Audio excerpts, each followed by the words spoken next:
Хантавирусот не е како короната, бидејќи оваа зараза која најчесто се шири од глодари е позната и не е нова, а на крузерот кој пловел кај Јужниот Атлантик, кој го растревожи светот поради смртните случаи, нема македонски граѓани, ниту помеѓу патниците, ниту помеѓу екипажот, смируваат од Институтот за јавно здравје.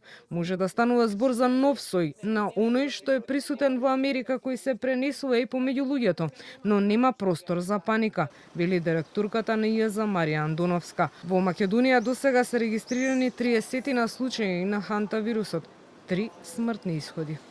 Нема простор за било каква паника, бидејќи не постои опасност ниту ризик во моментот за македонските граѓани, што е најважно во овој момент. Има два типа, кои што едниот е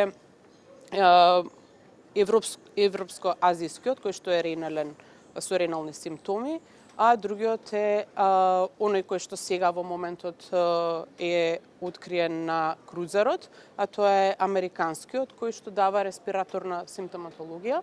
Како што спомнав, оној првиот веќе од 2015 година во Македонија се диагностицира и до сега во Македонија сме имале 32 случаи, од кои што тројца починати. Апсолутно не е ковид. Од институтот посочуваат дека имаат реагенси со кои може да се докаже овој вирус и постојат протоколи кои би се примениле ако вирусот дојде и кај нас. Се препорачува поголема хигиена, особена внимателност со конзервирана храна која се чува во магацини.